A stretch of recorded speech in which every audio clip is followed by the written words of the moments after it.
charme na ye protejaka nga lokola lichombe na couveuse okomisinga lokola rescapa naufrage titanike kolina na ya diama Gisèle Umba nana lobe yo mon amour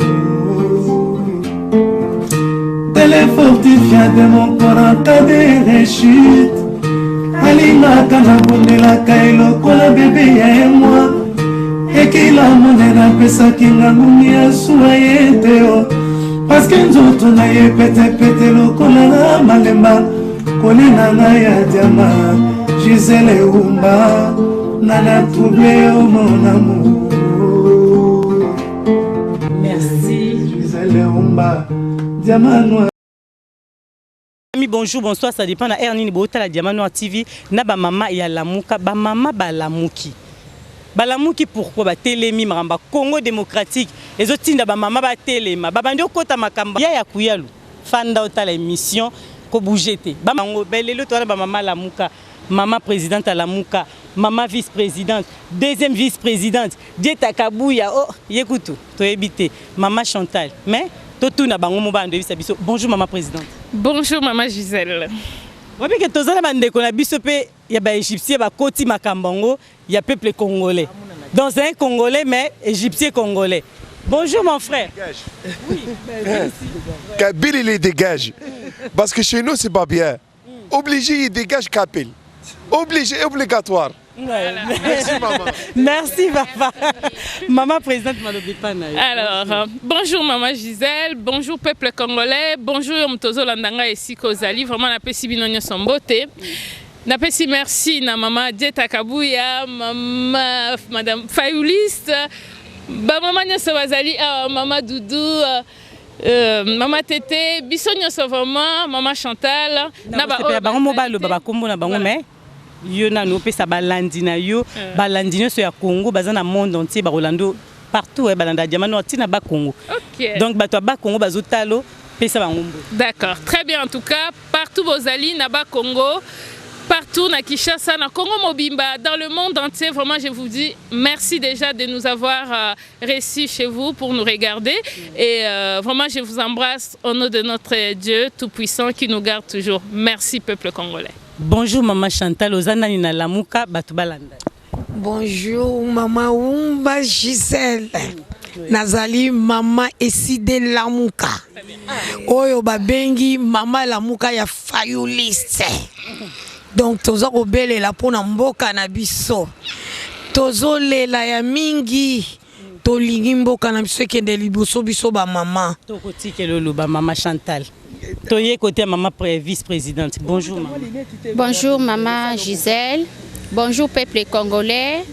Bonjour à tous ceux qui nous regardent. Ça dépend à l'ère à laquelle vous nous regardez. Je suis maman Doudou de Lamuka. Maman vice-présidente, d'accord. Torozong est maman vice-présidente. Bonjour. Ah, déjà tu es biqué. Aux maman deuxième vice-présidente. Bonjour. Maman Tété, la baronne, deuxième vice-présidente, Yama Lamuka.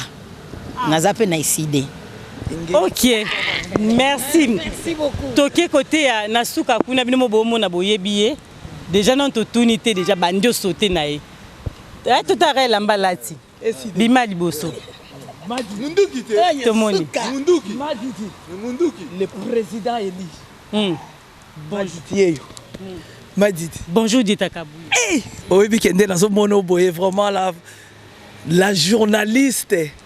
Oh vraiment mon comme sous na kaka États-Unis. OK makamboka. Hein? Vraiment bike so biso to na mboka o ya Congo to zangi yo. En tout cas na ibité journaliste nini vraiment o to koko yamba. Hein? Vraiment journaliste o yamba kaka makambo minene ya mboka. To ebité ce ka robotama. Merci de te rabouer. Compliment ça la bien bana basi eh. Zouate moi bana basi ba lubina o. Tomoni papa moko na kati ba mama. Eh papa, to éviter papa esa ni po eza mamba mama, mais tomoni papa a telemi aye, to tunaye, azali secrétaire na kati ya lamuka, to tunaye pourquoi azawa secrétaire ya lamuka. Bonjour. Bonjour la belle, la charmante. tout honorée. Elle-même, Gisèle Oumba. Oui, moi je m'appelle Giscard Diaswama. Je suis secrétaire de Lamouka, Maman Lamouka France. On est tous dans les ICD. On soutient toujours le même. Et toujours le même, on soutiendra. Martin Fayoulou. Maf! Merci. Tokomi na émission na biso totu na bandeko. Pourquoi ba maman Lamouka lelo ba telemi, bana basi ba telemi pona nini kaka bosali ba maman Lamouka. Pourquoi pas bosali na ebité ba maman soki ya nini mais bino bolika Lamouka pour ba tapoto si ba Lamouka na bango déjà kala. Pourquoi ka ba maman Lamouka? Alors, Lamouka ezali kombo kitoko. Vraiment, eza kombo moko kitoko. Lamouka c'est le réveil. Hein, maman Gisèle? Na ebité soko ebisu histoire mususu ya bien. Dans les années 80. L'église d'Amboka Nabiso ezalaika protestant, catholique, les gens connaissaient pas bien la Bible. Mais elle réveillait. Réveil et bimi, l'église de réveil et bimi, peuple congolais nyo solelo o azana libumoye bi déjà que Jésus est Seigneur. D'accord? Donc lelo sous réveil o eye lelo to benga on a lingala Lamouka ezali pour un réveil patriotique. C'est-à-dire to comprendre na biso makambo politique te to kipa te to kanisa mbongo ya Congo eza pour na famille moroboé. Mais lelo to lamuki poto comprendre que mbongo ya Congo eza pour na mwana abotami lelo. Na mwana abotami na ba Congo, na mwana abotami na mwene ditu. De richesse wana nzamba pesa biso eza pour na biso moko. Do to lamuki poto réveiller peuple congolais à comprendre situation wana. Situation zo le kanamboka na biso, on ne peut plus continuer d'accepter maman Gisèle. Trop c'est trop. Trop c'est trop. On ne peut plus. On est des mamans, c'est nous qui accouchons. Tobo tamina pasi, tokoli na pasi, bazo continue tout koboma, tolo bakutute. Pourquoi? Pourquoi alors qu'on a un pays riche que Dieu nous a bénis gratuitement? Maman Gisèle, tu peux croire que mon moko azozo a salaire il y a 600 000, 680 000. Hein? Mais bébé moko abotami na maternité, kangami na maternité pour 50 € obimisa na maternité ezate. Tu peux comprendre ça? Muto na abotama ndenge nini et bébé abotami azozanga 50 € abima na maternité abotama ndeni. Alors que richesse ya Congo eza pona biso nyonso. Voilà cause ya osilika na biso yango wana. Cause ya kolamuka na biso ba mama lamuka yango wana. Yo mto siliki pe sikoneti nga na siliki ya ko rejoindre biso. Maman présidente Azaya Kosilika, secrétaire Azolela, secrétaire, tu peux venir là? S'il te plaît. Il n'y a plus d'enfants qui vont. Il n'y a plus d'enfants qui vont mourir au Congo. Il n'y a plus d'enfants qui vont mourir au Congo. On n'accepte plus. On n'accepte plus. On n'accepte plus. Kabila, je te laisse 48 heures. Kabila, je te laisse 48 heures. 48 heures. 48 heures. 48 heures. Vous allez partir. Vous allez partir. Vous allez partir. Calme-toi. Non. Merci. Voilà. Je te laisse. Parce que là, c'est chaud. Vous comprendre Ghana Diamano TV, donc j'ai pas le choix. Il faut Toyoka quand même émotionné, kanda nae pour namboka na biso Congo démocratique. Mais nazo tuna question moko oyo bino ba mama la muka na ebité na ko répondre ngo question oyo na ebité. Bino bozo soutenir Congo na biso la muka na compte ya la muka mobimba to na compte ya ECD nde bozo soutenir Martin Fayoulou. Nana répondre biso na question maman présidente. Oui, merci maman pour la question là yo. Et ça vraiment pas si déjà comme on a papa secrétaire, émotion, c'est vraiment triste. Si ça donne la colère, on ne sait pas quoi dire. Donc au ganga bat baganga, kolo babat balobaka et on continuera toujours à parler. Et ça pour l'amboka na biso to kolembate. Moi je me rappelle tango maman Solange notre présidente tango abengi singana ya na réunion ba maman Lamouka. Natika et moi nanga il y a 2 ans azaki na fièvre. Ça, je le dis et je dis la vérité, je ne mens pas. Na fanda ki na obité, funa kende. Na pesi mwa langa bakisi, na ebisi baya na ye, botik occupé. Po na mboka na kei na tiki mwana. Un enfant de 2 ans qui était malade, je suis venue juste pour mon pays. Donc, toza na kati ya eside, ba mama o bazo soutenir. Martin Fayoulou m'a dit, toza na kati ya Lamouka. Po na ngai Lamouka ezali, to lamuki. Par rapport à la situation où ils ont les Kalamboka na biso, on est vraiment trop fatigué. To lembi, to komina souka, ça ne va pas. tokolala tokolamuka jamais tokozwa sangwa malam, toujours des morts, toujours des enlèvements, toujours des viols, toujours ceci cela, mais finalement c'est quoi au juste c'est quoi tokende nango tiwapi yango tolamuki donc tolamuki poto réveiller pe to réveiller ba mama oyo baza kuna na Kinshasa surtout pour na ba mama nous c'est vraiment les mamas d'abord parce que to tuni que vous soutenir Martin Fayulu na kati ya nini na kati ya lamuka pour moi mobulu eza na kati ya lamuka na ebité soki na kanisi que so ala na ko poser maman na retourna ngo Dieta Kabuya pour la mona zo seka déjà ngainde voilà Dieta to bombi question wana vraiment makambo zoleka na Congo secrétaire na biso vraiment zolela vraiment na rage penza makambo azopesa Félix Tshisekedi démissionné dans 48 heures. Kabila Zaka pour le pouvoir, Azayem t'a dirigé. On va les déloger. On va te déloger.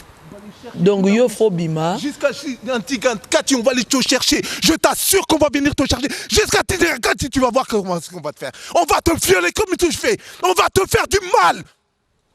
Donc ozokaka kanda secrétaire na biso azana kanda komona Félix Tshisekedi Tshilombo oyo ba nommé ye Félix Tshisekedi 15% d'après c'est vraiment balianga ndo place azali mbote belé na kombo pesi mboko kombo kitoko Félix Tshisekedi 15%.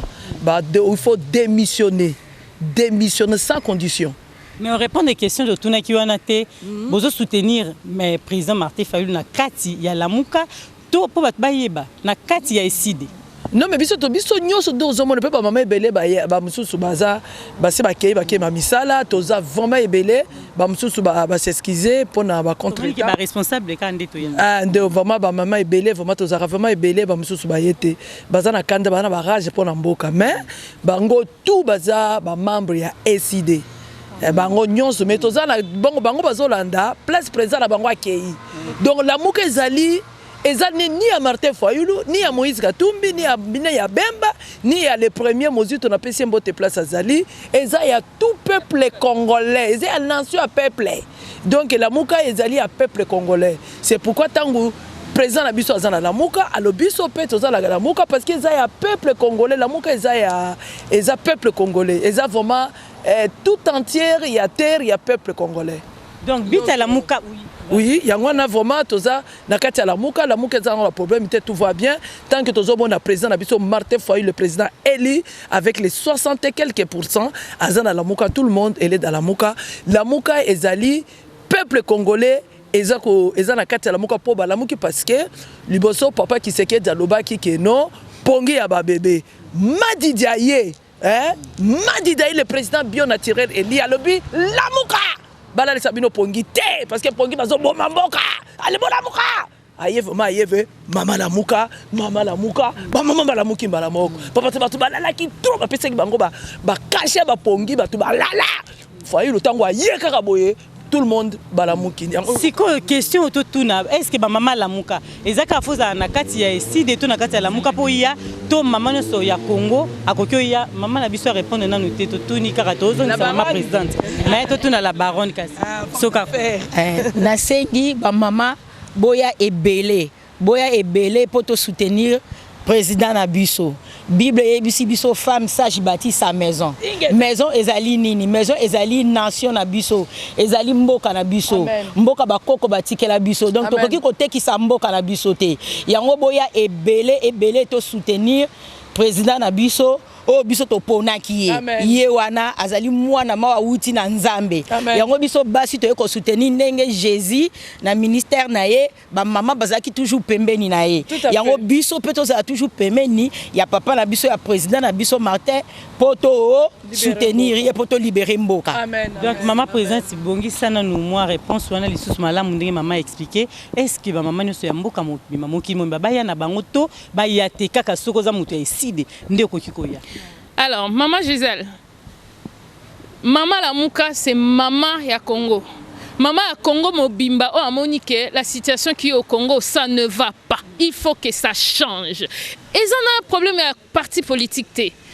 Et ça parti à SIDT, eza pona IDPST eza pona je sais pas quoi parti à Moïse Katumbi na yebi ba parti nyonso na mutute ya MLCT tout ça eza pona bongote Moïse Katumbi pardon ensemble à Moïse Katumbi MLC à Jean-Pierre Bemba tout ça ce n'est pas ça notre problème. Notre problème c'est le peuple congolais. Le peuple congolais, réveillez-vous pour voir le mal qui est au Congo. Pour rejoindre Bissopoto, débattre ensemble, ma BO les Cana Congo. Et ça problème à parti politique. Mais problème qui est vrai, la chose qui est vraie, pays est un leader, au peuple a poni.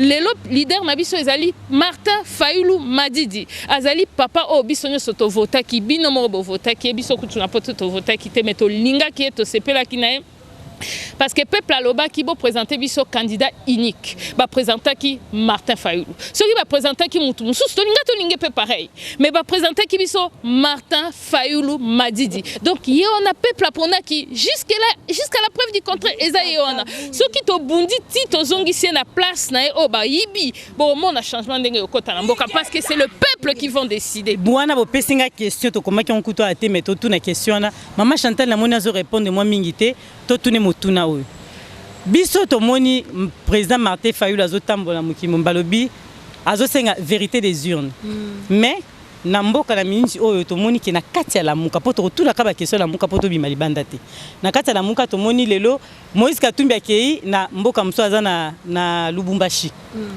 mais siko bango bazo basuma loba moko na président Martin Fayulu te mais bino siko ba mama ya lamuka bo lobani question eza pas sitote eza pasi mengai o nga na koloba nazoloba ngo na ndenge ya kombo na Nzambe likambo ezali awa ye Moïse Katumbi ye mtazalaki ya tete makambo yango sikoyo a dévier na ye tango a dévier na ye biso Nzambe atindeli biso Madidi Martin Luther King Moïse Katumbi n'a jamais en tête. Voilà. C'est le peuple qui est en tête. Bon. C'est pas Moïse Katumbi. Bon, likambo teza erreur na lobby. Le président Bio. Mais biso oto yebi pona biso ezali Martin Fayulu Madidi Martin Luther King ya Congo.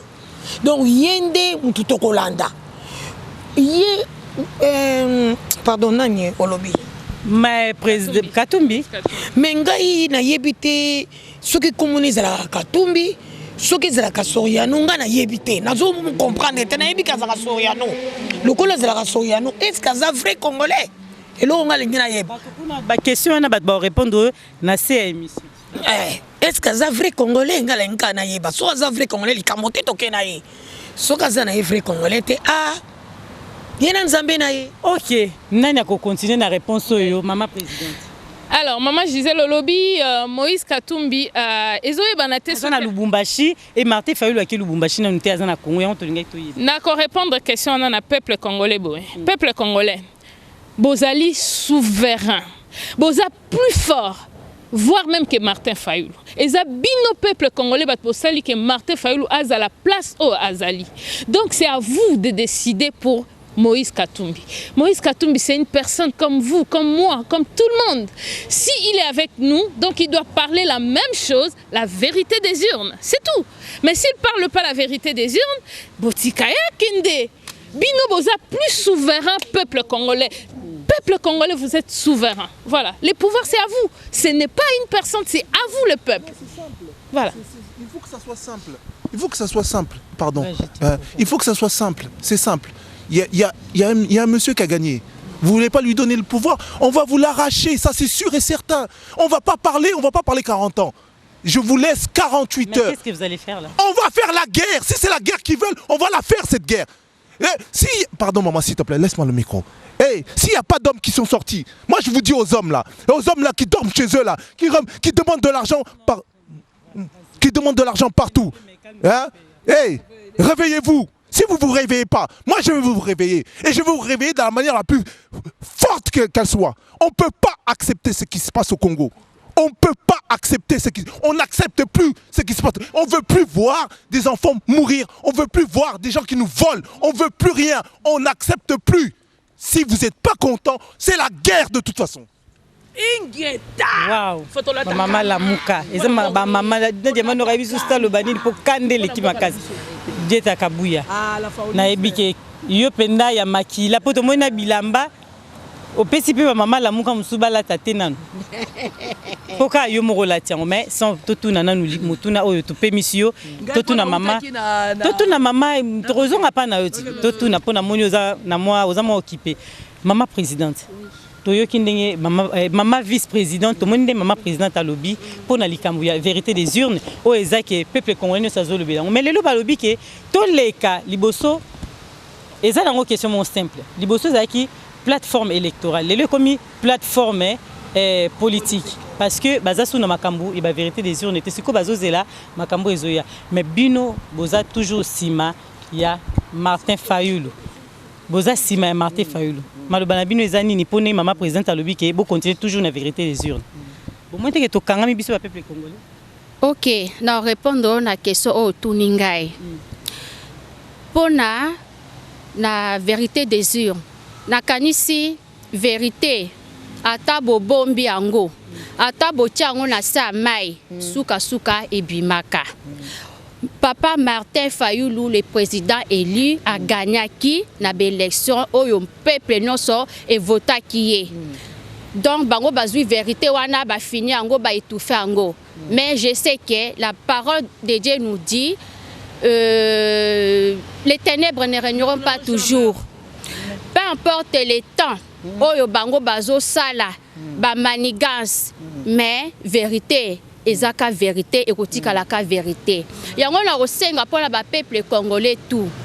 C'est-à-dire que mboka na biso toza na ba richesse ebele, toza na oyo nyonso esali ke peuple congolais azwa asala neti ba mama biso ba mama awa to lamuki mama mutabota mwana to memaka zemi wana pendant 9 mois tango boti mwana botami mwana koli suwe na biso nyonso ba mama ezalaka ke mwana atanga mwana asala pote mama pe asepela mais nazomona génération kuna bana bazotanga te misala ezate par exemple le comment s'appelle le petit frère de Zoé, voilà, a commis gouverneur na Tanganyika. Mais franchement, c'est triste. Et Zambo Kanabiso, donc Bango Siko Bayaki pour dominer Biso. Mais ça la bazwa.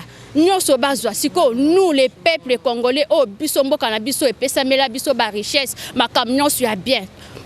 Tozo Zwanine. Tozo Zwanine. Donc voilà, réponse nanga yango wana.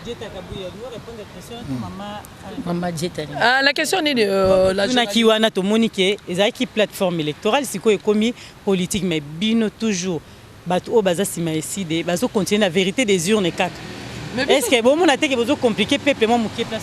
Non mais peuple tokoki ko compliqué bangote parce que le président élu le premier il est président de la République banda Congo et banda c'est Martin Fayulu oyo atanga mingi oyo vraiment Nzambatindi donc azakaye donc banda Congo et banda depuis Kasavubu depuis Mobutu c'est le président Martin Fayulu pour yo moni makambo président Asali même Mobutu asala ngote même Kasavubu mutu boka sala ngwazati parce que ça vraiment ezola kisake il vient de Dieu biso to loba vérité des urnes c'est yemoko vérité yemoko Fayulu aza vérité par rapport à Nzambe ndenga tindi donc tozo continuer la vérité des urnes pour na ko récupérer pouvoir au ba ibi Fayulu te ba ibi biso ba peuple congolais donc il faut récupérer ngo pesa ye parce que peuple lingi ye afin de la pouvoir à diriger mboka donc loko ni ba mama ya lamuka bino borosala to apport na bino obozo mema na Congo za nini eloko bino bozo mema na Congo kasi ba mama no baya biso na nanya lobaki yo moko yebi Félix Tshisekedi oba nommé o a remplacé Chadar oba bazo benga Félix Tshisekedi 15% baliangando umela yemoko lobaki le changement s'appelle Martin Fayulu madidi yeyo c'est-à-dire Congo ils ont 5 changements c'est Fayulu donc il n'y a pas d'autre il n'y a pas quelqu'un d'autre qui peut changer ce qui Fayulu a du pouvoir te mboka kotika jamais na kimia ce qui Fayulu a du pouvoir te et kotika la ka kozala ka bien te type Fayulu la kozwa kiti donc on a un grand changement et comme le quoi ba poto et puis conseil kozonga te tant que Fayulu a du pouvoir te même Kofia Kobeta te tant que Fayulu a du pouvoir te aucun musicien Kobeta to ya te soka lobi on a déjà vu ça Kofi vraiment au moins ndenge bato au moins ndenge bato ba concert ya nani concert abeta kingakati omoni concert ya héritier en tout cas elobela yo ya Jube elobe Jube alobaki na oya tina bambwa bayebisi bambwa baluba baliaka omenga na muluba aya na bambwa baluba bakoli yango donc alobaki bambwa bakuya komela bango biso lobi bambwa biso bali batolaka bambwa tokolia baluba tokolia bambwa donc omoni ndenge eleki en tout cas Koffi Olomide vraiment soko tele longo yebi yango kaka toloba trote okotika kobeta concert te etake faila zuki bo bato nyonso zoki ndoko luka pona concert simba te ingeta. Merci vraiment ba maman Lamuka tozo qui ne poto chiter mais tozo pas maman présidente pona likambo oyo bino ba maman lelo bo Lamuki mais beaucoup ça maman oba vai na ndako bazova na bomba bia batika biso makilele wana pamba baloba beaucoup ça on est nini lelo maman okolo babo ete ketika makambo na papa maman mama kanisa bana yo mtoza na poto na mto azana ba pays ya bien yo mto olanda na États-Unis na Allemagne partout kanisa bana ba liaka bien bana ba lata bien bana ba kenda classe bien mais kanisa bana bande kono bazana Afrique kanisa ta mwana voisin na yo so ya bino famille nyoso ba ya c'est bien gloire à Dieu mais bana voisin na bino o bokola na bango bazana Afrique kanisa peuple congolais o nyoso bazana Afrique na ebité so les sepelisa bino na salaire na biso déjà tozwaka ezanango consistanté mais tozo obligé to longola tous les mois 100 €, 200 €, 300 € to tinda. Pourtant mboka na biso ezana mbongo o naturellement nzamba pesa biso bozo silikate pour ani boyebisa biso ke bolo ba pamba faut ala vraiment na mutu te pour comprendre ngote mutu moko azo simba 680 000 € pendant que moi na moko boye azatana elamba kolata te mais non madame mais non, ba maman maman réveillez-vous maman réveillez-vous donc tozo benga ba maman nyoso place bozali maman mungala ingeta place ozali tokoya la ingeta place ozali tokoya na Lyon maman tozo but biso eza poto tambola partout to installé maman la muka question nangeza ki bongo but ya maman Lamuka ezalaki nini poto tuna qui ont quand même les bandelités lelo en plus c'est le msuna obaksa pour bo répondre à la question na maman présidente mo toujours répondre ouais nalina lo baboui est-ce que Lamuka ezalaka na France ba maman Lamuka bazaka awa na Paris bino moko to Lamuka eza na monde entier za pena ba mboka mususu esi ba maman Lamuka bazali. Alors, merci maman. Lamuka est dans le monde entier déjà. Na pe simbo te na maman Nancy Moubiala na Londres. Maman Marie-Claire baza déjà vraiment dans le mouvement. Maman Lamuka y a bien au Ebanda qui depuis le début. Bango bat pa organiser qui koya ya président Martin Fayulu na Lyon Bayamba qui est bien. Donc naza tozo travailler d'ailleurs ensemble na bango. Tozo na Lamuka dans son ensemble ezaka ba mama te. Ebanda ki banda kala ndenge yo bongo lobi eza plateforme électorale na bengi chako bino nyoso na place bozali toza ensemble donc la muka ezalaki plateforme ya munene mais biso toza ba mama tosali ya biso ba mama po tolamuki donc na obenga ba mama nyoso ata boza na plateforme électorale ya la muka boya ensemble toza po tolela likambo ya bana biso ba mama batomemaka bana biso mama toyebi pasi ya kobota tokotika Congo boete tokotika te toza ensemble na ba papa mais soki ba mama va se mettre à l'écart la puissance est autrement.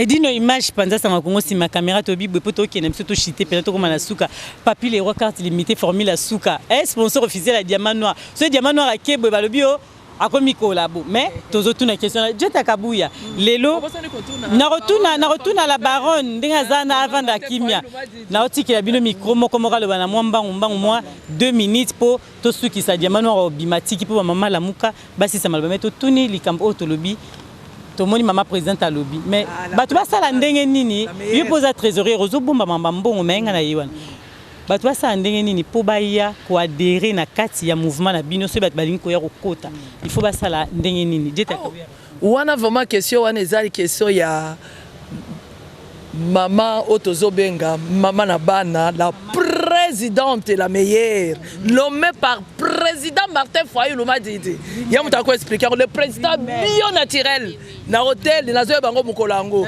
na hôtel Méridien afandi par président nommé par signature il faut na respecter parce que nommé par le président Martin Fayulu yemo donc question wana pese bongi na ye parce que tout sakaye na diva ko sakala te so na répondre ngo na boya lobelanga na réunion ayo tombokela ngai mabino vraiment na pessimino merci tozali batu ya ba valeur donc tozokumisa o nyo seza ba valeur merci na nyo sobo sala numéro nanga ezali 07 54 54 06 20 toza pe na bureau botu na secrétaire apesa numéro ya bureau déjà Mama Lamuka Mama Lamuka Maman Nicole congolaise d'origine née et grandie au Congo hein? Donc Congo nde ya biso Congo patrie mère mais comme okende ekei soki yo nanga to lamuki te ekei Congo ekei ba mama bo lamuka pasi na biso ewumeli bana na biso bakufi bandeko ba mama baleki ba yaya il est temps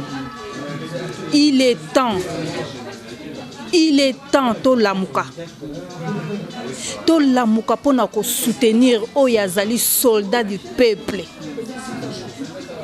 oyo asimbi bendele liboso na biso liboso tozaki na moto te tokokai kolanda mais lelo tozwi soldat oyo biso nyonso tozala na sima na ye pona ko soutenir ye pona kolongola ba intrus oyo baza na kati ya mboka na biso yo nanga to bénéficier na mboka ya Congo te na mbongo ya Congo te bana na biso bazotanga te mais bana na bango batangaka na ba bourse ya bana na biso bazoya na étranger yo nanga tozolala nzala soko lambi loso mafuta te okolia te soko luki te okozwa te mais ye awuti na mboka mususu aye bazolia na nzala na bango mais biso tozokufa tozolala nzala bazo violer biso na ba parents na bana bolamuka il est grand temps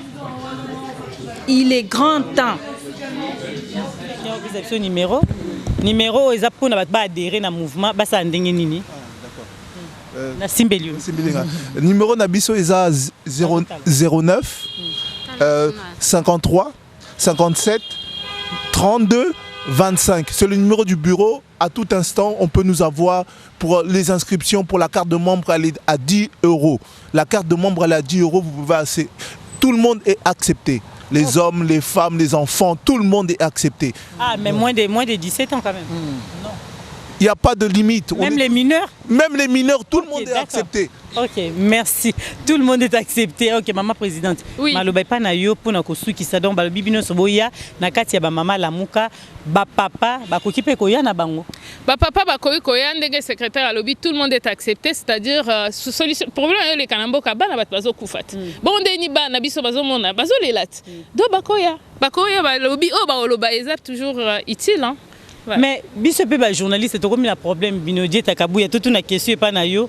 C'est que biso yo simple muto informatrice. Est-ce que tokoko ya ka pe même ba journaliste mususu o bazo sa ba émission na bango tant mususu sa émission côté ya UDPS toi sa émission côté mususu akoko ya pe après commission royé côté balobi te kokende kuna te oza kolabo. Na tiki yo pe sa biso réponse na question. Mais na yibite ceux qui n'école vraiment tant bato bafanda ki na baba, ceux qui vraiment ba professeur ba formateur, ba formatrice, ceux qui vraiment ba format que non ceux qui soutenir, ceux qui pesa ka micro na yo na partie oyo côté kuno ko pesa te, wana peut-être oui, mais ceux qui vraiment que balaki sa bongo te mais yo par exemple aux en a droit où il y a poser n'importe qui na nini ba question ko poser pe aux journalistes aux sali classe na yo, il y a ba journaliste donc c'est-à-dire ils en a limité. Donc on compone mututu on poser ba question na Moïse Katumbi na Bemba na ba parti nyonso monde c'est pas que ba parti moko telisa ko ezate za musalo salaka o tangila ngo classe oza na droit ya ko poser n'importe qui téléphone nini ba question na yo même Kabila okoki ko poser pourquoi azoboma bato pourquoi azokende te donc eza musala na yo ce que muta comme loba o boke kuna c'est que vraiment c'est que nanu to komi place bato ba koma nanu te c'est que toi vraiment et comme ba ghetto et comme vraiment ba mayoto. Donc journaliste vraiment kuna non oza mutu ya mutute mutu boka futa kayo azate donc musala na yo ezosenga mutu nyonso tu aleka na micro yo comme Dieta Kabuya Fauliste comme Solange notre présidente comme ozomona Tété ba mama yeyo Tété yeyo yaza femme d'affaires munene. Oh, vraiment, tous en raté, il y a Roulia, na réunion. Yamana l'été, des choses comme ça, ma casse boy. Yeah, chèque en blanc. Yeah, za chèque. Yeah, vraiment, yeah, pour na kosunga, bana oyo, bazangi babeki, bana oyo, bazangi ba chaise roulante, bana oyo, ba classe yezo zalate, bazana balabala, bazangi ba place. En tout cas, azana ba. En tout cas, le programme y a bien pour Namboka qui est que la pesa bana ba maison sociale, que tia bango pesa ba vivre. Mot de la fin Nabino vraiment. Mot de la fin Nabino na oti ke la bino micro mutu moko na moko aloba.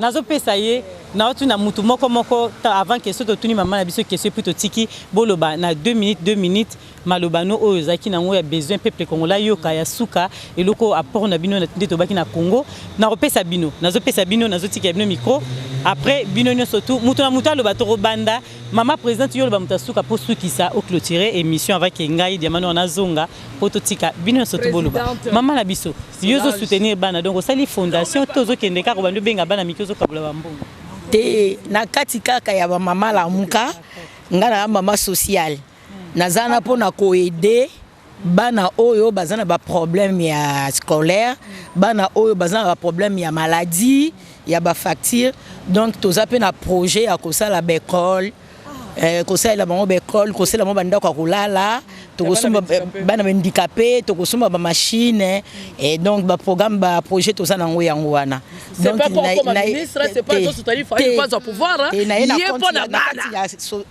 a compte ya social na kati la muka na ina compte social pona avenir ya bana na biso. Mais c'est bien en tout cas biso to bino mama kende liboso mingi za pena malamu pona bana maloba to tiki mama na biso Chantal to tiki le malobo lobby au PC micro passer bo succès pas ya mama présidence po diamano azobima maloba e pana maloba na bino asuka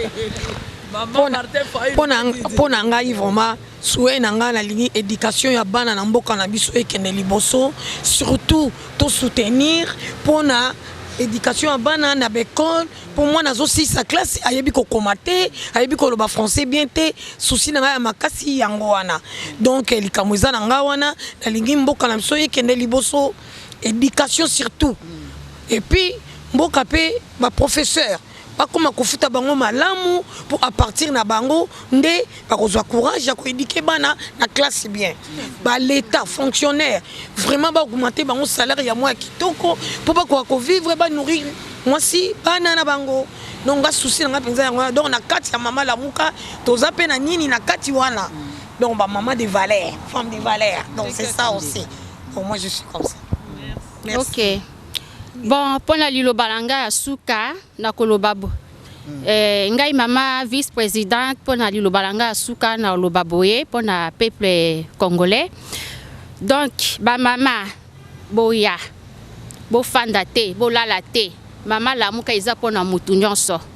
C'est pas interdit oh non bo fanda bo tala biso kaka no biso toye awa parce que to la muki yango toza awa tozo invité binope venez nombreux.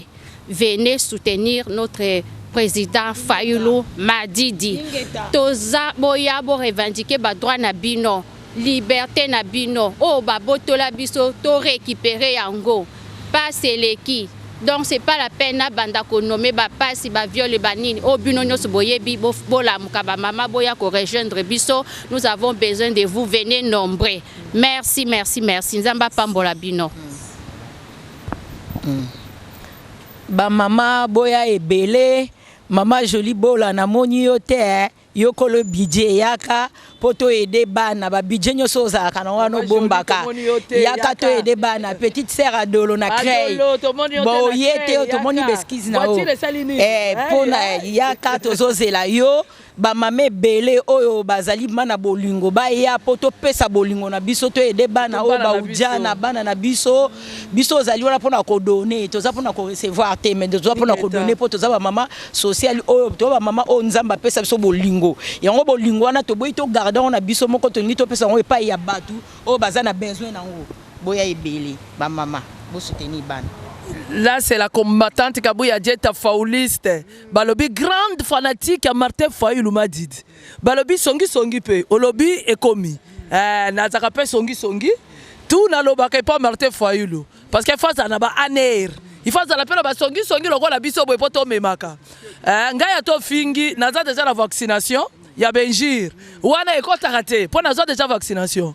Donc on finga nga ba mama wana ba koko wana ah oui kozala na koko na mokili c'est du bonheur tamsio ko kufa ko zwa koko te donc ceux qui mutaza na bana balobi bana baza ba bonheur donc il a évité hein ceux qui bénédiction ko leka mwana eza wapi ba mama wana ba botula ah biso tolobi que moi ça tout la raté surtout na kati ya wenze soso en tout cas soka leli soka monika kampese moi ça tout la raté n'importe quel âge donc ceux qui moi ça fandi ne boye c'est kalingine alingi a préféré ces sélections choix mais belé bazawa bazaba bala basi ya mabala bozo finga biso soko zo finga peut-être faut so lukanzambe parce que biso tozo bundela mboka ko bundela mboka il n'y a pas d'âge ata koko ata mukolo akobundela mabele na ye soki yozo finga biso tozo bandumba mwasi ba finga keka ndumba donc Dieta Kabuya soko finga ndumba ala vaccination ngana zo bundela mboka na ngai donc nazo bundela mboka ezala libéré pona to récupérer mboka na biso ngai nazali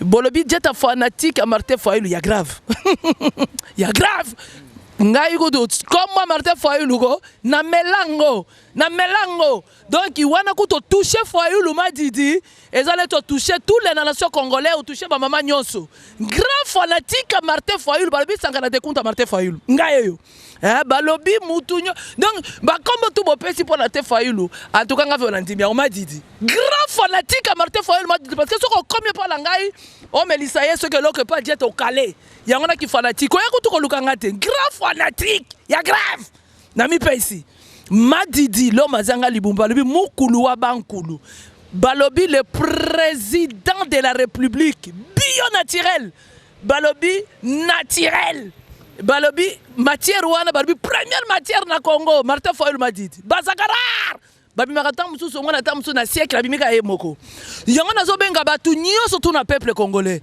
bolanda Martin Fayulu Madidi changement ezola kisa Martin Fayulu donc ba mbriye binote soko moni mutu akiti na Lubumbashi akekuna mutu soko alungwa na lamuka akena ye parce que biso soko keno côté Kabila OK côté ba bonheur biso totikali na Martin Fayulu pour récupérer mboka soki mutazo marcher na Martin Fayulu te akena ye oh tu biso bakokangi ndenge nini soko ponyo kende pas fallait que ça de toute façon ko kalata zo kende basi ba pesio 10 doit démissionner fallait que c'était poso ça le côté la Congo c'est la carrière mutaza président de la République ça Kabila et ça yote tala na gouvernement ozana rien ni premier ministre azate gouvernement ozana donc ba pesio pouvoir sans kiti donc on tellement na yo Kabila zo makolo yo zo ka mutu ozomona ngote bambongo no kende lango ata ba peso bambongo ndenge ni Mobutu akenda la sama belé Félix Tshisekedi enfer existe bakoko pesa yo tout na mukili na yebisu yo ba pesa yo tout à quoi ça sert perdre ame on la biloko mukili Mobutu atika ngo Mobutu azwa mbongo na bambongo atika yango Kabila kokosa yo pona yo Congolais Kabila kosa yo riazo mboka kongano akanga ngwa otage Kabila kufaka na ye yo kama to pesi babeki Kabila kuta komisuma kasi likolo na yo likolo ya mboka na yo Kabila kanisa okomeka kingakati ekomi chambre no chambre ngo ekomika kingakati tanda baki ko bwaka yo na ndaku moko be Mobutu Congolais akendo ko fonda na bikoko Kabila yemo ka fondi na ndaku munena tambulaka soka linga bima tala ba jeep yo so ko zobima ata jeep bokote kaka soki bana mura na sima quel président de la République kolata aka ba bleu ko te m'a dit ba pesa eta franchement na ebité hein pourquoi ba bleu couleur bleu ozo yo so na mboka na yo ozo na tasiko yo antibal ogena antibal wapi tala m'a dit ndeka tambulaka sa antibal